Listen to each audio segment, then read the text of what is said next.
बिस्मिल्लाहिर्रहमानिर्रहीम अस्सलामुअलैकुम। Welcome to knowledge lab by Rahil Ahmad.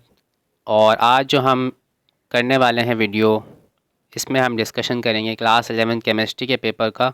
2019 का पेपर है और इसमें आपको पता है जब आप पास पेपर डाउनलोड करते हो तो उसमें एक से ज़्यादा उसमें पेपर्स मौजूद होते हैं। तो उसमें जो फर्स्ट पेपर था पास पेपर 1, उसके एमसीक्यूज़ का सोल्यूशन आज की वीडियो में हम डिस्कस कर रहे हैं।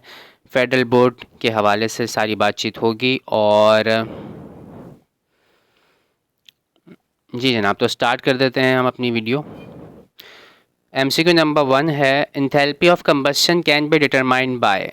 बुक में पेज नंबर 255 पर ये लाइन आपको लिखी हुई मिल जाएगी। तो बॉम कैलोरीमीटर जो है हम इस्तेमाल करते हैं इंथैल्पी ऑफ कंबस्शन जो है उसे फाइंड आउट करने के लिए। इसके अलावा एमसीक्यू नंबर 2 देखें आप, बॉर्न हेबर साइकिल से रिलेटेड सवाल है, ये क्यों अप्लाई किया जाता है, क्या फ़ाइंड आउट होता है इससे। तो बुक में पेज नंबर 258 पर टॉपिक है, वहाँ पे फर्स्ट लाइन में ही लिखा हुआ है कि लेटेस्ट एनर्जी फाइंड आउट करने के लिए इस्तेमाल करते हैं हम इसको।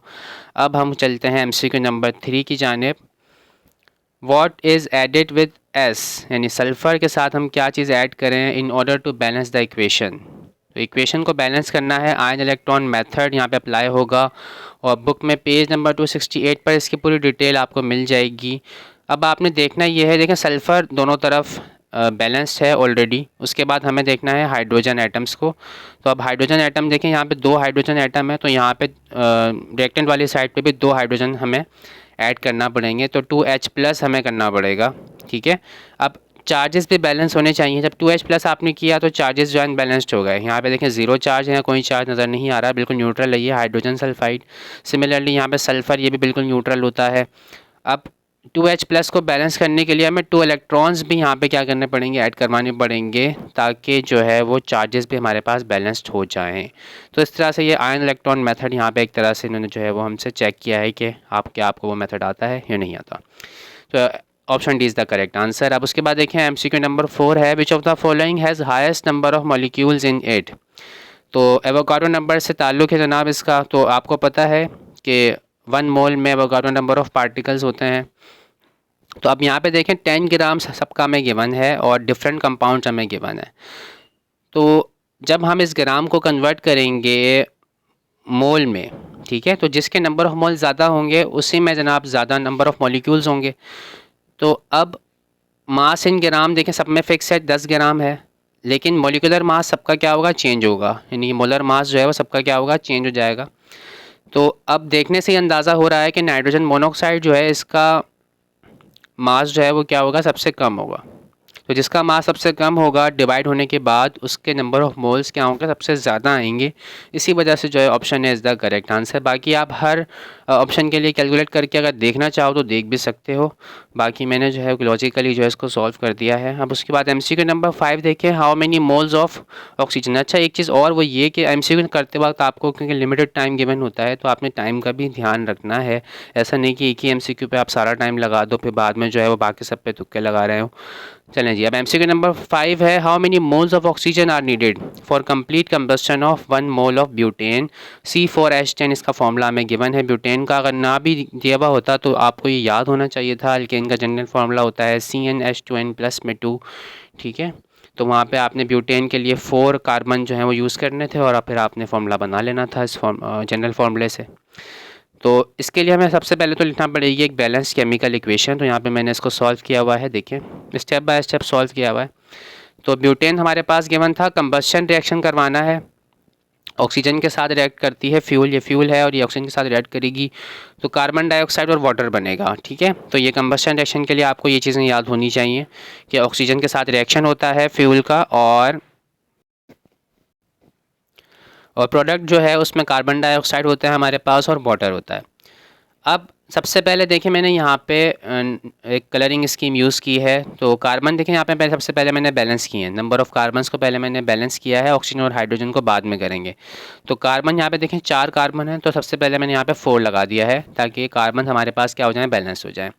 अब कार्बन मैंने बैलेंस कर दिया। अब उसके बाद सेकंड जो है मैंने अटैम्प्ट की है क्या चीज़, हाइड्रोजन को मैंने बैलेंस किया है। हाइड्रोजन यहाँ पे देखें 10 है और फिर यहाँ पे मैंने 5 लिखा, तो 5 2 10 हाइड्रोजन हमारे पास ये भी कंप्लीट हो गए। क्योंकि हाइड्रोजन देखें सिर्फ यहाँ पे भी एक ही साइड पर नज़र आ रहा है, यहाँ पे भी एक ही साइड पर नज़र आ रहा है, इसी वजह से मैंने पहले हाइड्रोजन को बैलेंस किया है, ऑक्सीजन को पहले नहीं किया है। ठीक है, अब ऑक्सीजन देखें यहाँ पर हमारे पास लास्ट में अब कि यहाँ पे कितने रह गए हैं, कितने जो है यहाँ पे मौजूद हैं। तो 4 2 ज़ा देखें 8 यहाँ पे ऑक्सीजन मौजूद है, यहाँ पे 5 1 ज़ा 5, तो 8 + 5 हो गए 13 ऑक्सीजन एटम्स। तो यहाँ पे भी 13 होने चाहिए, तो मैंने पहले 13 लिखा और इस 2 को कैंसिल आउट कराने के लिए मैंने फ्रैक्शन में नीचे डिनोमिनेटर में 2 लिख दिया। तो इस 2 से ये वाला 2 देखें कैंसिल हो जाएगा, तो ये 13 रह जाएगा। तो इस तरह से दोनों तरफ ऑक्सीजन एटम्स जो हैं वो बराबर हो जाएंगे। अच्छा, ये ध्यान में रखें आप कि ब्यूटेन को हमें चेंज नहीं करना था, क्योंकि उसने कहा था कि 1 मोल के लिए आपने कैलकुलेशन करनी है, तो मैंने यहाँ पर इसको चेंज नहीं किया इसी वजह से। ठीक है, तो अब 13/2 का मतलब होता है 6.5 और स्टोइकियोमेट्रिक कोफिशिएंट्स हैं सारे के सारे, यानी कि 1 मोल ब्यूटेन जो है वो 6.5 मोल्स ऑक्सीजन के साथ रिएक्शन करेगा, 4 मोल्स कार्बन डाइऑक्साइड के बनेंगे और 5 मोल्स वाटर वेपर्स बनेंगे। ठीक है, तो इस तरह से ये करेक्ट ऑप्शन मैंने जो है 6.5 सेलेक्ट किया है यहाँ पर। अब हम चलते हैं एमसीक्यू नंबर 6 की जानिब, जिसमें हमसे पूछा जा रहा है विच of the following orbital is of greater energy, किस ऑर्बिटल की एनर्जी जो है वो ग्रेटर होगी। सब शेल की बात हो रही है, एस पी डी और एफ जो सब शेल होते हैं।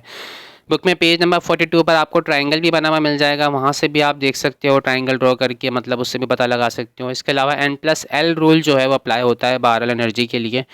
तो N+L रूल के लिए मैंने यहाँ पे स्लाइड में सारा काम जो है किया हुआ है, सारे शेल्स जो हमें गिवन है ऑप्शन में वो यहाँ पे मैंने उनके लिए N+L वैल्यू कैलकुलेट की हुई है। N कहलाता है प्रिंसिपल क्वांटम नंबर और L कहलाता है एजीम्यूथल क्वांटम नंबर, और L वैल्यू जो है वो इसके लिए हमारे पास D के लिए अलग है, S के लिए अलग है, F के लिए और P के लिए अलग है।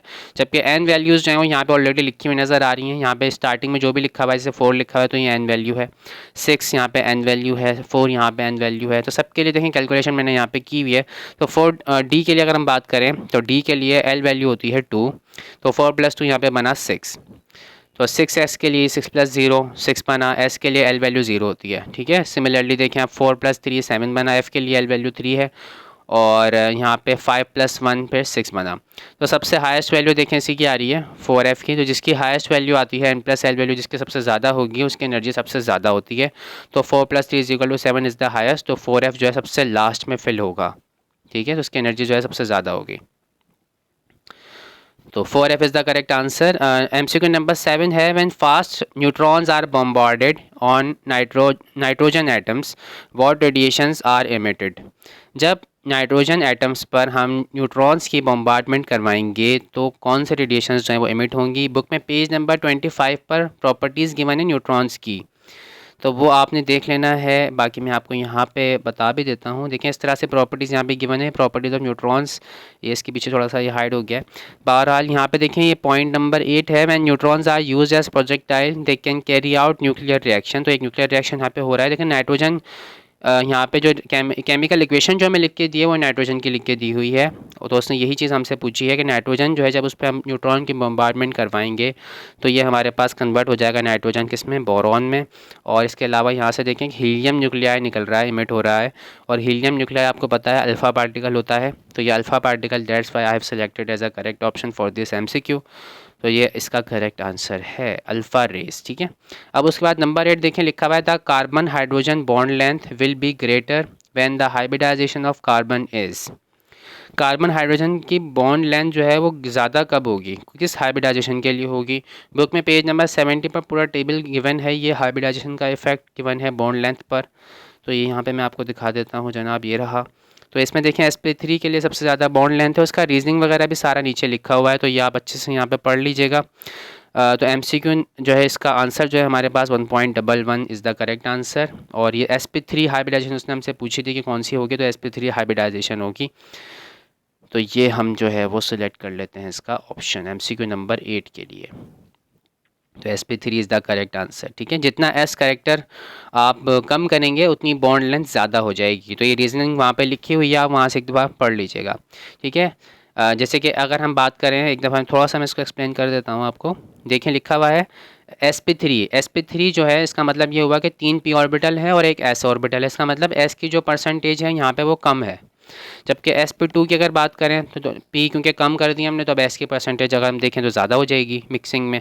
सिमिलरली अब एक p हो गया एक s हो गया, तो 50-50% बन रहा है ये। तो इस जितनी मतलब s की परसेंटेज जितनी ज़्यादा रखेंगे आप उतनी ही बॉन्ड लेंथ क्या होगी, कम होगी और S की जितनी परसेंटेज ज़्यादा रखेंगे मिक्सिंग में, हाइब्रिडाइजेशन में, तो उतनी ही जो है बॉन्ड लेंथ ज़्यादा हो जाएगी। ठीक है, उसका रीज़न पूरा यहाँ पे लिखा हुआ है, तो ये आप यहाँ से भी एक बार इसको अच्छे से रीड कर लीजिएगा। अब हम पढ़ते हैं, आगे चलते हैं, sorry, MCQ number 9। 1 atmosphere pressure is equal to, तो प्रेशर के काफ़ी सारे यूनिट्स हैं जो कि बुक में पेज नंबर 81 पर आपको गिवन है, स्टैंडर्ड वैल्यूज़ भी गिवन है वहाँ पर। तो 1 एटमॉस्फेयर या 1 ATM इसको शॉर्ट में लिखते हैं हम, तो ये इक्वल होता है 101325 न्यूटन पर स्क्वायर मीटर, या पास्कल भी इसको हम कह रहे होते हैं। तो ये मैं आपको दिखा देता हूँ एक बार। MCQ नंबर 9 ये रहा जनाब। तो यूनिट्स ऑफ प्रेशर, काफ़ी सारे यूनिट्स यहाँ पे गिवन हैं, तो यहाँ आप एक बार अच्छे से इनको जो है स्टडी कर लीजिएगा। अब उसके बाद देखें, हम आगे देखते हैं MCQ नंबर 10। कह रहे हैं in which of the following pairs both gases will diffuse at the same rate. तो ग्राहम लॉ ऑफ डिफ्यूजन जो है वो अप्लाई होगा, बुक में पेज नंबर 102 पर आपको ये मिल जाएगा। और जिन गैसेस का मॉलिक्यूलर मास सेम होगा वो उनका रेट ऑफ डिफ्यूजन भी जो है वो सेम होगा। तो यहाँ पे देखें, हाइड्रोजन का हमें पता है 2 होता है और हीलियम का भी पता है 4, तो डायरेक्टली हो गया। तो देखें 2 और 4 डिफरेंट मासेस हैं, तो ये नहीं हो सकता। CO और CO2 देखने से पता चल रहा है, यहाँ पे एक ऑक्सीजन कम है, एक ऑक्सीजन यहाँ पे ज़्यादा है, तो डिफरेंट आएगा ऑब्वियसली मास। यहाँ पे भी देखें ऑक्सीजन है सिर्फ, यहाँ पे ऑक्सीजन O2 के साथ S भी लगा हुआ है, तो डिफरेंट है मॉलिक्यूलर मास ऑब्वियसली। तो लास्ट में यही रह गया जनाब, नाइट्रोजन एंड कार्बन मोनोऑक्साइड। बाकी कैलकुलेट भी करके देख सकते हैं आप। तो 14 होता है नाइट्रोजन का मास, और मल्टीप्लाई बाय 2 करेंगे आप तो 28 बनेगा, यानी नाइट्रोजन गैस का जो मास N2 का जो बनेगा वो 28 बनेगा। अब कार्बन मोनोऑक्साइड की अगर बात करें तो कार्बन का इसमें है 12 और ऑक्सीजन का है 16, तो 12 + 16 ये भी 28, तो दोनों का मॉलिक्यूलर मास सेम है, इसलिए रेट ऑफ डिफ्यूजन इनका सेम होगा। अब MCQ नंबर 11 देखते हैं, which of the following requires least energy for vaporisation. तो एनर्जी फॉर वेपराइजेशन हमें बतानी है कि किसकी जो है वो क्या होगी, कम होगी, किस में जो है वो कम होगी। तो वेपराइजेशन जो है वो डिपेंड कर रही होती है हमारे पास इंटरमॉलिक्यूलर फोर्सेस पर। तो इंटरमॉलिक्यूलर फोर्सेस जितनी वीक होंगी उतनी ही जो है वेपराइजेशन जो है वो आसान होगी, यानी कि हमें वो ऑप्शन देखना है जिसमें इंटरमॉलिक्यूलर फोर्सेस कम होती हों। ठीक है, अब ये हैं तो सारे एक ही तरह के एलिमेंट, ग्रुप नंबर 7 के एलिमेंट्स हैं, हेलोजन्स हैं सारे, लेकिन स्टेट अगर आपको याद हो तो फ्लोरीन, क्लोरीन ये होते हैं गैसेस, ब्रोमीन लिक्विड होता है, आयोडीन जो है वो सॉलिड होता है। तो आयोडीन और ब्रोमीन तो आप हटा ही दो, ठीक है, क्योंकि ये तो सॉलिड और लिक्विड की तरफ कहानी चली गई। अब दूसरा रह गया क्लोरीन और फ्लोरीन। अब फ्लोरीन और क्लोरीन की अगर हम बात करें तो इनमें होती हैं लंडन डिस्पर्जन फोर्सेस दोनों में। वैसे तो सब हेलोजेंस वैसे तो जो है मतलब फ्लोरीन और क्लोरीन की अगर बात करें लंडन डिस्पर्जन फोर्सेस होगी तो दोनों में, लेकिन यहाँ पे जब आप बुक में पेज नंबर 112 पर देखेंगे तो इसमें लंडन डिस्पर्जन फोर्सेस से रिलेटेड फैक्टर्स वहाँ पे मौजूद हैं। तो वहाँ पे पोलराइजेबिलिटी और साइज़ ऑफ मॉलिक्यूल इन सब चीज़ों पे डिपेंड कर रही होती है। तो फ्लोरीन का साइज़ क्योंकि छोटा है इसी वजह से लंडन डिस्पर्जन फोर्सेस इसमें कम होती हैं। यही वजह है कि इसका जो वेपराइजेशन है वो आसान होगी और इसमें लीस्ट एनर्जी हमें देना पड़ेगी। तो F fluorine is the correct answer for this option, for this MCQ। तो MCQ नंबर 12 है, sodium chloride exist in cubic and octahedral forms, this phenomena is called. Book में पेज नंबर 133 पर ये मौजूद है, एग्जैक्ट लाइन है वहाँ की। Book page number MCQ number 12 ये रहा, ठीक है। तो ये रहा जनाब, पॉलीमॉर्फिज्म कहलाता है ये, the substance existing in more than one crystalline form. अगर कोई एक सब्सटेंस एक से ज़्यादा क्रिस्टलाइन शेप्स में अवेलेबल हो तो इसको हम, इस फिनोमेना को हम पॉलीमॉर्फिज्म कहते हैं। और हर जो क्रिस्टलाइन फॉर्म है वो पॉलीमॉर्फ कहलाएगी उस क्रिस्टल की, उस सब्सटेंस की। तो NaCl is found in cubic and octahedral form, तो ये पॉलीमॉर्फिज्म जो है फिनोमेना है। बाकी इसी तरह का एक और फिनोमेना देखें, एलोट्रॉपी है। एलोट्रॉपी की जो टर्म है सिर्फ और सिर्फ एलिमेंट्स के लिए यूज़ होती है, जबकि पॉलीमॉर्फिज्म की टर्म सब्सटेंस, यानी सब्सटेंस जो है वो हम यूज़ करते हैं कंपाउंड्स के लिए भी और प्योर कंपाउंड्स के लिए भी और प्योर एलिमेंट्स के लिए भी। तो प्योर चीज़ जो होती है उसके लिए हम सब्सटेंस का वर्ड यूज़ करते हैं। तो प्योर एलिमेंट और प्योर कंपाउंड दोनों के लिए आप पॉलीमॉर्फिज्म वाले टर्म इस्तेमाल कर सकते हो, लेकिन एलोट्रॉपी वाले टर्म सिर्फ और सिर्फ एलिमेंट्स के लिए जो है वो यूज़ की जाती है। तो MCQ नंबर 12 का भी मैंने आपको बता दिया है पॉलीमॉर्फिज्म। अब उसके बाद MCQ नंबर 13 की बात करते हैं, a reaction will proceed in forward direction in order to attain equilibrium when. अब रिएक्शन जो है वो फॉरवर्ड डायरेक्शन में प्रोसीड करेगा और इक्विलिब्रियम अचीव करने के लिए।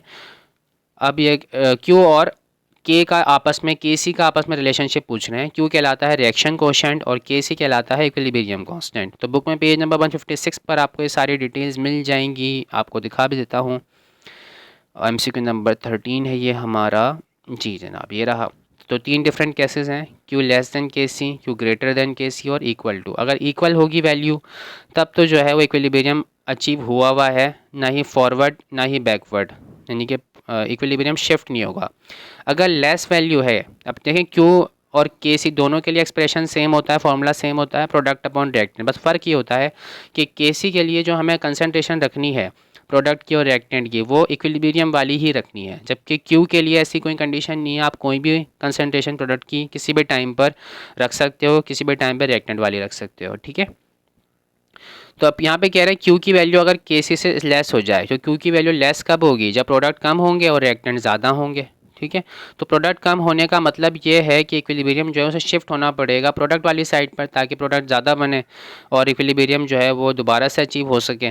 तो इसी वजह से Q less than KC is the correct answer. तो Q less than KC indicates that more product is needed to acquire equilibrium, therefore system must shift to the right until equilibrium is attained. तो right side पे product होते हैं हमारे पास, तो ये जो है हमारे पास करेक्ट आंसर है, यही उसने हमसे पूछा था। MCQ नंबर 13 एक बार और मैं आपको रीड करके बता देता हूँ। Reaction will proceed in forward direction. तो फॉरवर्ड डायरेक्शन का मतलब यही है कि राइट साइड पे हो और प्रोडक्ट ज़्यादा बने, तो Q लेस देन KC में ऐसा होगा। चलें जी, अब चलते हैं MCQ नंबर 14 की जानिब। pH वैल्यू पूछी है इसमें NaOH की, सोडियम हाइड्रोक्साइड की, और कंसनट्रेशन हमें गिवन है मोलर कंसनट्रेशन। अब यहाँ पे जो गलती हो सकती है स्टूडेंट से वो ये कि डायरेक्टली वो pH is equal to minus में लॉग वाला फॉर्मूला अप्लाई करेगा और आंसर जो है वो 3 यहाँ पे दिया हुआ है इसने, जो ये सेलेक्ट कर लेगा, जबकि ऐसा होना नहीं है। इसमें आप देखें कंपाउंड है सोडियम हाइड्रोक्साइड, तो सोडियम हाइड्रोक्साइड की मोलर कंसनट्रेशन गिवन है, इसका मतलब इसमें H आयन कहीं पर नज़र आ रहा है आपको, तो H आयन कहीं भी नज़र नहीं आ रहा, OH आयन नज़र आ रहे हैं। इसका मतलब जो मोलर कंसनट्रेशन यहाँ गिवन है ये OH आयन्स की है। तो पहले आपने H नहीं निकालना, बल्कि आपने पहले POH निकालना है। तो इसलिए यहाँ पे देखें POH हमने फाइंड आउट किया पहले, माइनस में log concentration of OH negative ions. तो यहाँ पे इसकी मैंने वैल्यू लिखी, कैलकुलेट किया, इसको 3 वैल्यू आ गई। अब ये फॉर्मूला यूज़ किया हमने pH plus POH is equals to 14। तो 14 में से आपने 3 को माइनस कराया तो 11 आंसर आ गया जनाब, ठीक है। तो इस तरह से 11 इज़ द करेक्ट आंसर। और दूसरी बात है कि इतनी मेहनत करने की ज़रूरत थी नहीं, क्योंकि देखें जो हमारे पास ये कंपाउंड नज़र आ रहा है आपको सोडियम हाइड्रोक्साइड, ये हमारे पास एक बेसिक नेचर का होता है। तो बेसिक नेचर ऑब्वियसली 3 पे तो नहीं मिलेगी हमें, 11 पे ही मिलेगी, तो 11 इज़ द करेक्ट आंसर, ठीक है। अब MCQ नंबर 14 देखते हैं हम। अब pH में कभी भी इस तरह से 10 की पावर्स में आंसर कभी भी नहीं आता है। अब MCQ नंबर 15 है, तो यानी कि लॉजिकल आपने देखना है, ज़्यादा मतलब उसमें कैलकुलेशन वगैरह हमें करने की ज़रूरत होती नहीं है। अक्सर हमें जो है सिर्फ लॉजिकली जो है चीज़ों को सोचना पड़ता है, कभी कभी हमें कैलकुलेशन करना भी पड़ जाती है। अब MCQ नंबर 15 देखें, विच of the following compounds produce acidic solution on hydrolysis. तो सोल्ट हाइड्रोलिसिस का टॉपिक है ये, इसका बुक में पेज नंबर मैं लिखना भूल गया हूँ जनाब यहाँ पर। खैर इससे पिछली वीडियो में मैंने बताया था सोल्ट हाइड्रोलिसिस के बारे में। एसिड बेस जो चैप्टर है आपका, उसमें इसका लास्ट टॉपिक है, बिल्कुल ये एंड में है, तो वहाँ पर आप इसको देख सकते हो सोल्ट हाइड्रोलिसिस को। और इसमें आपसे पूछ रहे हैं कि एसिडिक सॉल्ट बताना है हमें कि कौन सा होगा। अब एसिडिक सॉल्ट उसी वक्त बनेगा जब जो हमारे पास जो सॉल्ट जो बन रहा है वो इस तरह से बने कि उसमें हमने एक जो है वो वीक बेस इस्तेमाल किया हो और स्ट्रॉन्ग एसिड यूज़ किया हो, ठीक है। अब पोटाशियम नाइट्रेट की अगर हम बात करें तो ये पोटाशियम हाइड्रोक्साइड से और नाइट्रिक एसिड से बना होगा, तो दोनों जो हैं स्ट्रॉन्ग होते हैं, तो ये तो न्यूट्रल सॉल्ट हो गया। NaCl सबको पता है न्यूट्रल होता है, ठीक है। सोडियम हाइड्रोक्साइड और हाइड्रोक्लोरिक एसिड से बनता है, दोनों स्ट्रॉन्ग होते हैं। अब बात करें हम लास्ट वाले ऑप्शन की, सोडियम साइनाइड की, तो ये हाइड्रोजन साइनाइड इसमें लिया गया होगा और सोडियम हाइड्रोक्साइड इसमें यूज़ किया गया होगा बेस के तौर पे। तो सोडियम हाइड्रोक्साइड आपको पता है कि बहुत स्ट्रॉन्ग बेस होता है और HCN जो होता है ये एक वीक एसिड होता है, तो इसका मतलब ये बेसिक नेचर का सॉल्ट होगा।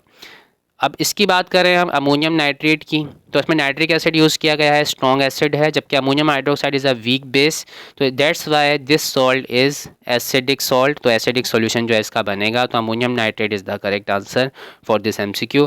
MCQ नंबर 16 देखते हैं आप। यूनिट्स ऑफ रेट कांस्टेंट और रेट ऑफ रिएक्शन दोनों बराबर होंगे अगर ऑर्डर ऑफ रिएक्शन क्या हो। तो रेट लॉ आपको पता है, तो रेट लॉ इक्वल होता है रेट कांस्टेंट मल्टीप्लाइड बाय उसमें जो आपके रिएक्टेंट शामिल हो रहे होते हैं वो उसके हाथ में कुछ पावर वगैरह भी आ रही होती है, तो वो जो रिएक्टेंट के ऊपर पावर हम लगाते हैं वो कहलाता है ऑर्डर ऑफ रिएक्शन। सही है।